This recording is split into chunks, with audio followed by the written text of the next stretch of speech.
Thank you very much. I'll recognize myself first for the purpose of asking you guys some questions.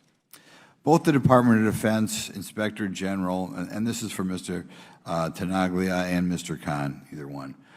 Both Department of Defense Inspector General and GAO have identified the Joint Strike Fighter F-35 program as one of DoD's most costly programs. F-35s cost the taxpayer about $400 billion to acquire, and it's been projected it will cost another $1.27 trillion to operate and sustain them. However, as of February, only 53% of the 500 F-35s delivered can perform at least one of their assigned missions at any given time. Fewer than 1 in 3 can do them all. Why has the F-35 program not been able to produce a clean audit?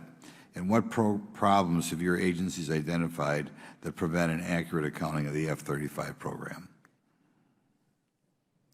Mr. Chairman, I'll start with that. The GAO has done some recent work on the F-35. You're referring to the audit of property, and our office and the Office of the Undersecretary for Acquisition and Sustainment recently agreed with, I believe there was 4 recommendations the GAO had to strengthen the property accountability measures on that particular program. In my office, we have responsibility for issuing the Defense Federal Acquisition Regulation supplement language that goes into the contracts, in this case the F-35 contract, to enforce the property provisions and require the contractor to account for the property that is in their possession. That's a significant aspect of it. Our office also, as I indicated in my written statement, provides the tools and what we call a GFP module that enables the contractor to report that information. The F-35 program has a significant amount of property, and it's complicated by the fact that we have a number of international partners as well. But we have accepted those recommendations and are prepared to improve. Okay. Does DOT issue clear guidance to contractor managers when it comes to keeping track of government-furnished property within the F-35 program?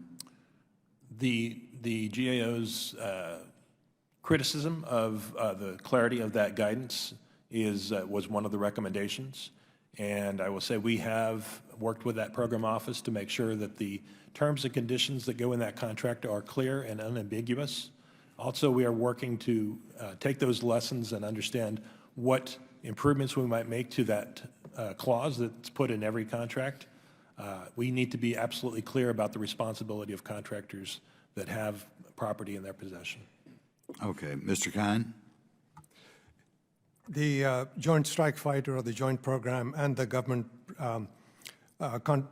property held by the contractors are 2 scope-limiting material weaknesses that Mr. Manfields mentioned. The primary reason for that is that there isn't adequate policy and procedure and guidance given by the DoD to the contractors to be able to account for that information. The joint program was designed for the contractors to manage that supply chain. However, the financial statement auditors weren't able to get information from the contractors, or if they were able to get the information, it didn't match up to what the records was. So it really comes down to flawed guidance given by the DoD to its own personnel, and then consequently what flowed down to the contractors. Okay. I'll give you a general question here. On the F-35s, what do you expect the total cost of the program to be, and what was the expected cost when we originally started down this path? Mr. Chairman, I'm going to have to take that one for the record and have the program office provide you that detailed information.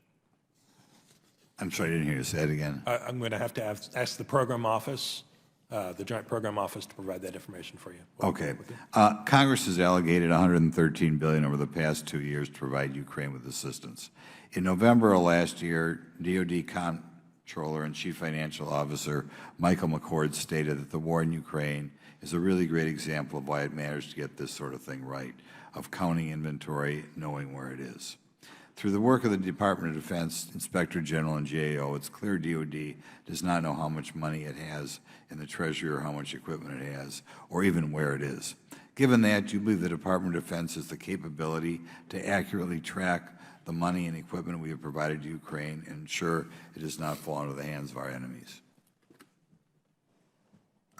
So at the Department of Defense Office of Inspector General, we have a robust series of projects ongoing currently and some recently completed that get to the very heart of your question, looking at the controls over end-use monitoring equipment provided to Ukraine, looking at the tracking of equipment that is in process or being shipped to Germany to be provided to Ukraine, and then also looking at the training provided to Ukraine, how effective and efficient that is.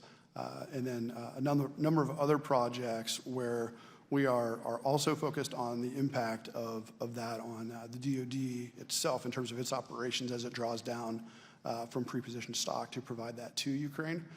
So I do believe that we have a mechanism to provide some oversight and provide some assurance or lack of assurance depending on how our audits and evaluations come out on that.